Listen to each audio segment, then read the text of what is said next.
saya udah nggak peduli. Mau habis-habis lah. Tapi Riko nggak boleh. Jangankan 10 bulan, 1 hari pun nggak boleh. Saya belikan tanah agar nanti kalau Riko nikah bisa dijual untuk biaya nikah. Kita tahu bahwa Tuhan bisa mengambil kita kapan saja. Kamu sudah hilang sakitmu. Kamu udah hilang kecemasanmu. Kamu udah hilang ketakutanmu. Ya sudah. Sayang pulanglah. Sayang pulanglah. Negara ini berubah menjadi lebih baik. Penegakan hukum berjalan dengan benar. Jangan lagi ada korban-korban kriminalisasi.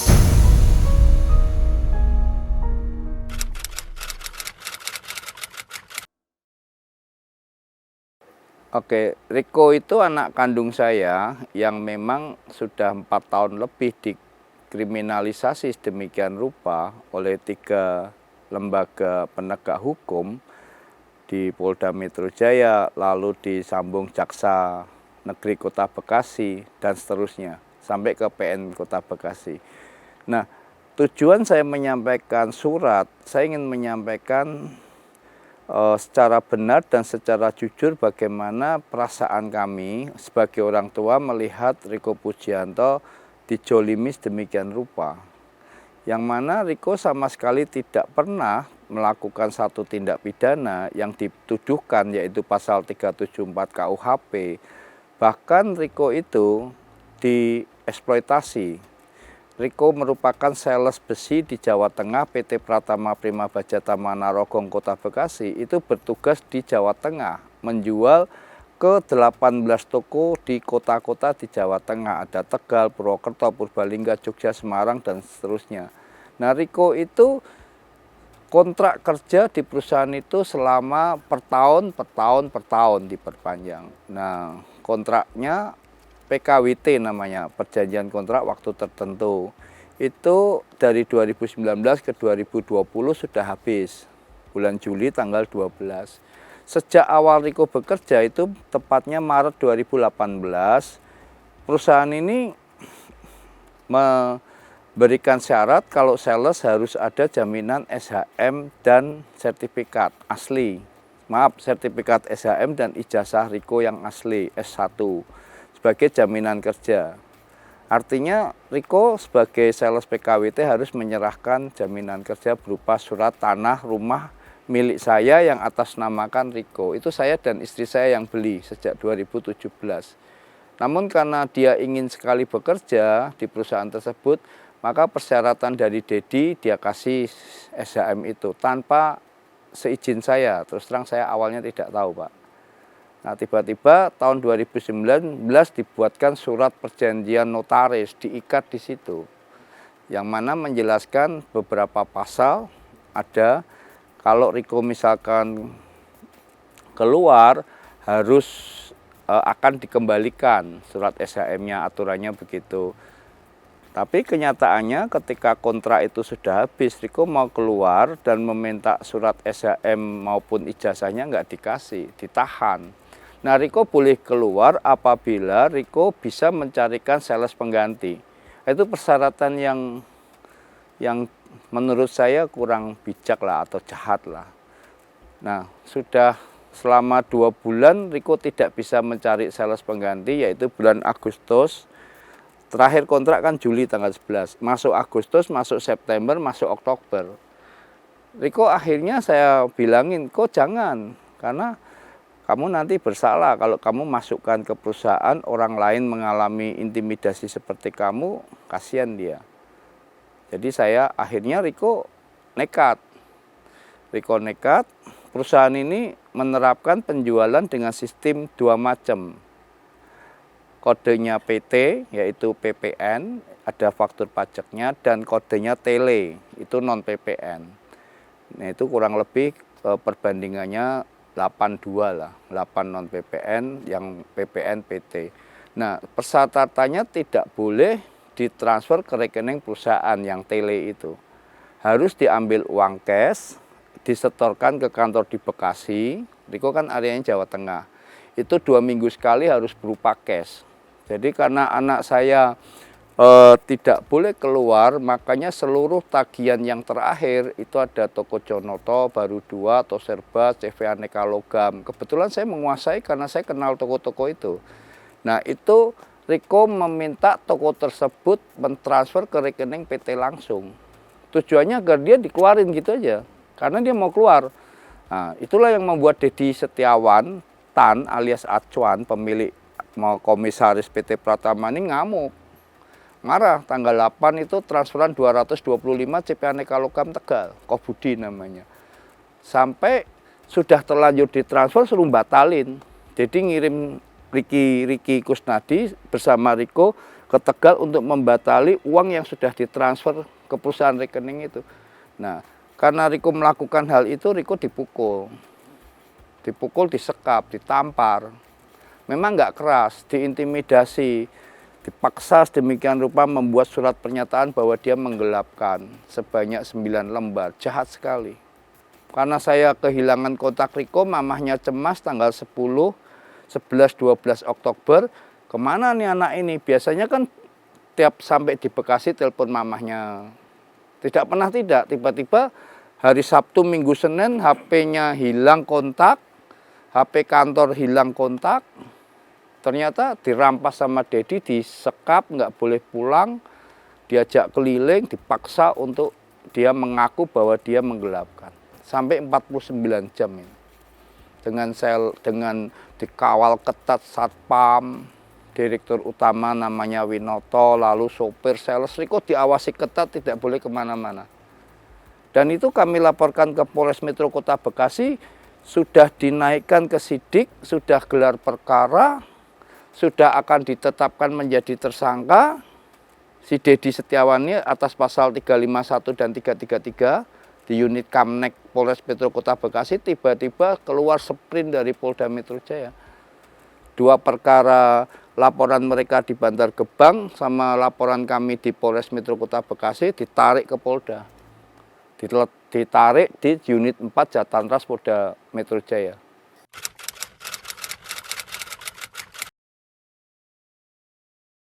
Yang pertama saya menghentikan mobil Pak Ma'ruf Amin RE2 di depan Menko Polhukam itu. Ya, pernah saya hentikan. Saya sampai dipepet sama Pas Pamres suruh minggir. Ya. Lalu yang kedua saya nyebur di kolam patung kuda sama istri saya. Istri saya sampai hampir tenggelam karena di tengah tuh ternyata dalam untuk bagian nyedot air yang di patung Wisnu itu. Cuman ya alhamdulillah ditolong oleh 3 polwan. Ya, 3 polwan dari Polres Metro sehingga selamat. Istri saya sampai lepas kaos, tinggal mohon maaf tinggal pakaian dalam saja. Demikian juga saya tinggal celana cawat aja. Lalu kami digotong, diamankan oleh Polres Metro Jakarta Pusat ya, maaf Polres Jakarta Pusat saya kalau nggak salah, karena itu di dekatnya Monas itu loh. Saya bukan orang Jakarta, mohon maaf. Lalu kami malam 6:30 dikasih minum, dikasih makan sama polisi-polisi outfit itu. Ya baiklah, sampai kami diantar pulang ke rumah. Waktu itu saya ngekos di Tanjung Duren, tapi saya suruh ngantar sampai ke halte aja, nggak sampai ke rumah.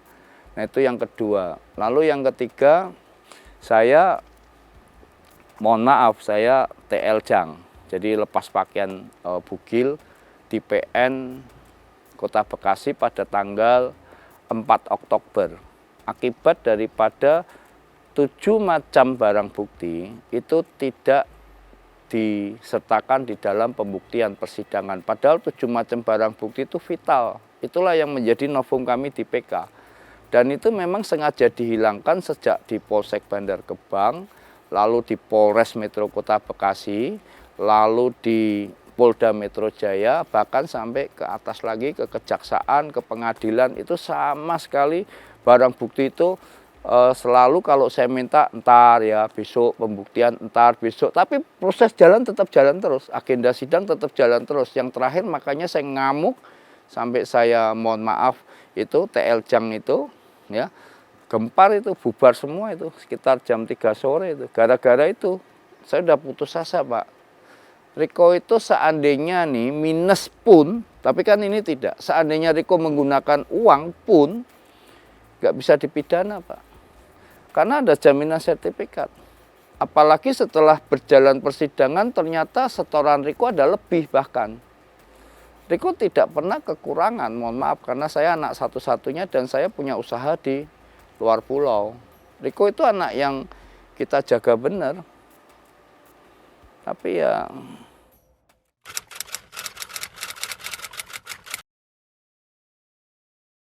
yang pertama adalah walaupun Riko bebas, tapi Riko tidak boleh ditetapkan sebagai mantan napi, nggak boleh. Ya apapun akan saya lakukan dan sampai kapanpun saya akan lawan. Ya bukan persoalan Riko nanti takut cari kerja, bukan. Karena Riko bisa usaha sendiri lewat modal yang saya berikan. Namun yang penting adalah kita meminta keadilan dan kebenaran secara hukum. Yang kedua bahwa hukum tidak bisa dipermainkan, diperjualbelikan sedemikian dahsyatnya. Lalu yang ketiga terkait dengan, mohon maaf, setelah saya pelajari, setelah saya ikuti, apabila persoalan ini pribadi, ya Riko ditampar juga enggak parah, disekap ya sudah, pasti akan saya maafkan si pelaku ini. Namun karena saya pelajari kok ada keterkaitan dengan dugaan penggelapan pajak dan tindak pidana pencucian uang yang ditutup-tutupi sedemikian rupa oleh oknum-oknum itu, ya, maka saya semangat untuk membongkarnya. Jadi saya punya prinsip, Bang, mohon maaf, bahwa kalau saya damai atau ngalah, menurut saya negara kalah. Dan saya tidak pernah siap untuk melihat negara kalah dengan PT Pratama Prima Bajatama Deditan. Saya tidak akan. Ya. Jadi saya tidak pernah tergiur untuk berdamai karena kompensasi yang mereka tawarkan ke saya tidak pernah saya pedulikan.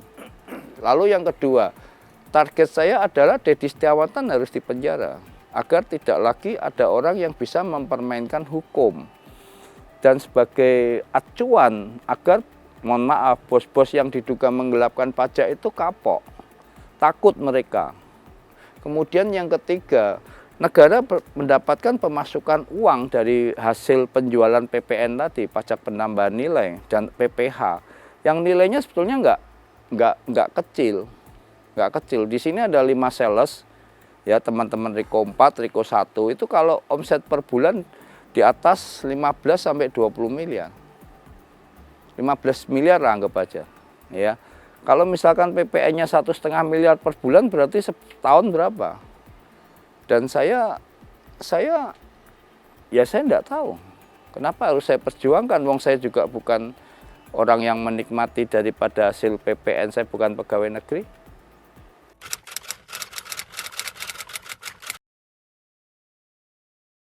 Awalnya mereka menanyakan ceritanya bagaimana, kronologisnya mana.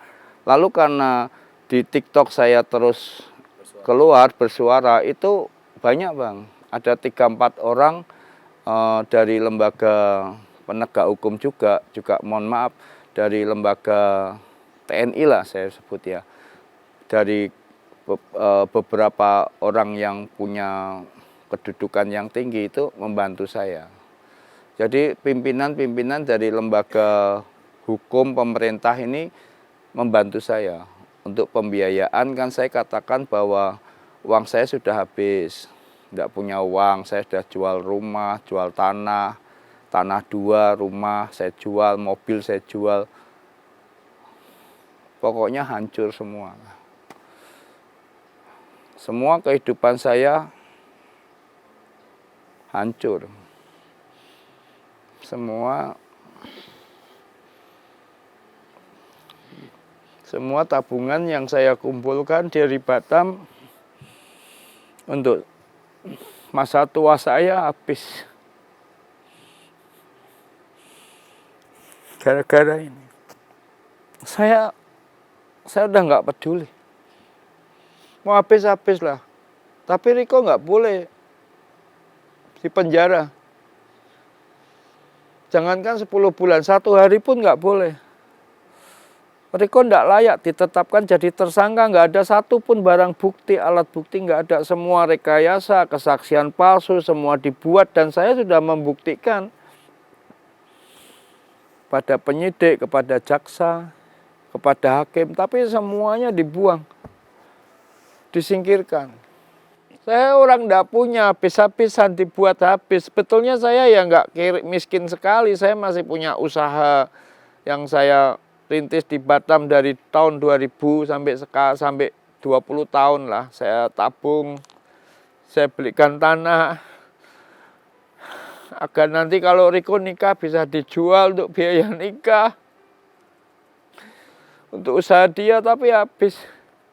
Terlebih lagi ketika 8 orang dari Polda Metro Jaya datang seolah-olah merekayasa mau menangkap Riko. Jam 6:30 dia datang ke rumah. Padahal jam 5 sore setiap hari Riko tuh nggak kemana-mana. Tapi mereka sengaja setelah Riko keluar baru mereka datang. Mereka video-video. Lalu besoknya ke saudara. Lalu ke rumah pacarnya Riko. Tapi karena orang kampung sama calon mertua Riko, besan saya, tahu persis Riko itu anak jujur. Yang lebih hebatnya lagi, mereka datengin tempat Riko yang baru kerja seminggu loh, sehingga Riko nggak jadi kerja loh, jahat sekali loh.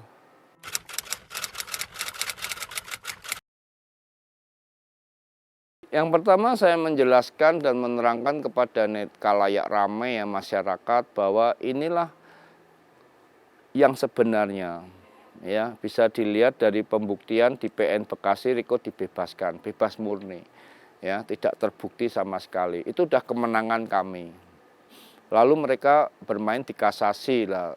Hakim kasasi, hakim agung yang tidak melihat berkas, yang tidak melihat jalannya persidangan. Kok bisa mengadili sendiri menyatakan 10 bulan, lalu membatalkan putusan PN, lalu menjatuhkan hukuman 10 bulan, ada apa ini? Sementara yang di PN Bekasi yang jelas-jelas membuka fakta persidangan sedemikian rupa dengan barang bukti yang saya sodorkan aja dibebaskan.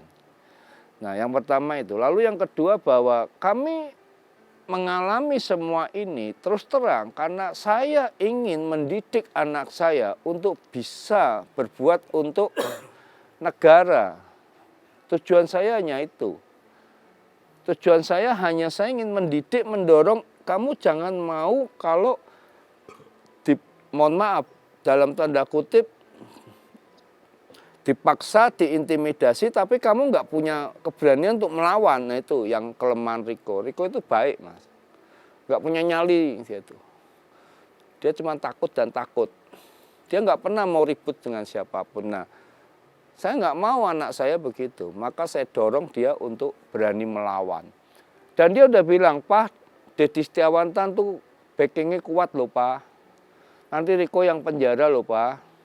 Loh kamu nggak salah kenapa takut? Iya tapi Deddy bisa beli hukum loh Kak. Bisa beli jaksa, bisa beli hakim, bisa di MA. Deddy kuat loh Pak. Aku bilang lawan. Nanti Riko masuk penjara. Masuk. Kamu nek takut jangan jadi anaknya papa. Saya keras di situ. Maka dia mau nggak mau dia mengikuti orang tua. Karena dia juga merasa bersalah kali ya. Dan ternyata benar. Ya 10 bulan. Ringan sih bulan Maret tanggal 29 atau malam lebaran dia udah keluar. Sebenarnya Riko dari kemarin udah mau dikeluarin sama lapas. Tapi saya nggak mau. Karena harus membuat PB, pembebasan bersyarat dan cuti bersyarat. Kalau itu saya buat berarti PK saya gagal. Kenapa Bapak mengakui bahwa Riko sebagai terpidana? Betul, karena di situ syarat utamanya membuat PB itu adalah mengakui dan tidak akan mengulang lagi. Lalu tentang kepergian istri saya menghadap Tuhan, ya mungkin kita tahu bahwa Tuhan bisa mengambil kita kapan saja. Orang lagi sehat duduk tiba-tiba Tuhan panggil bisa. Jadi saya sih sudah belajar untuk merelakan ya, mengikhlaskan. Istri saya ini seorang ibu yang sempurna, 40 tahun mendampingi saya. Sebagai ibu yang baik lah. Ya saya bersyukur. Maka saya katakan, ya sudah. kamu sudah bertemu Tuhan. Kamu sudah hilang sakitmu.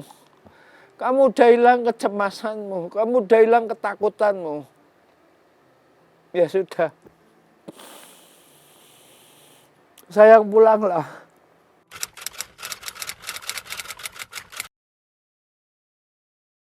Ya, saya bersyukur ya, alhamdulillah saya melalui live VT ya, medsos, semua karena kersane Gusti Allah kalau orang Jawa bilang. Itu ada pengacara orang Bima ya, namanya Pak Radin Anom. Nah, itu tiba-tiba telepon menghubungi saya, kamu ke Tangerang. Lalu dia lihat-lihat berkas, udah itu ya udah kamu saya bantu gitu. Pak, saya nggak punya duit, udah nggak usah kamu pikirin. Pak, saya nggak bisa bayar Bapak, saya nggak bisa janjikan Bapak apa-apa, sudah kamu di sini saja. Gitu. Terus maumu apa? Saya bilang, Pak, saya mau Dedi di penjara, negara nggak boleh kalah. Oh, yaudah. Lalu terus terang, 9 bulan kami bersama sejak Mei sampai sekarang. Beliau banyak membantu saya. Selain daripada beberapa pejabat kemarin, tadi yang saya sampaikan, juga menolong saya. Memberi bantuan sekedar untuk saya makan, karena kan saya udah nggak punya apa-apa. Saya tinggal tidur di kantornya Pak Radin Anom. Saya mohon maaf, makan juga dikasih beliau, tinggal dikasih beliau. Beliau pro bono. Ya syukur semua karena Allah ya.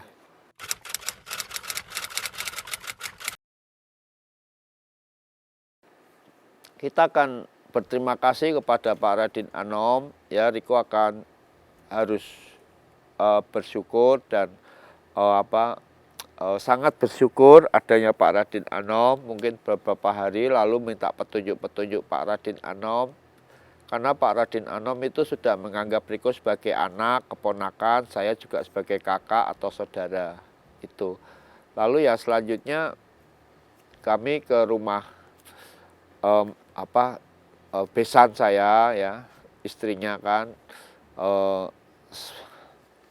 Ya tentu kita akan melihat makam istri saya gitu.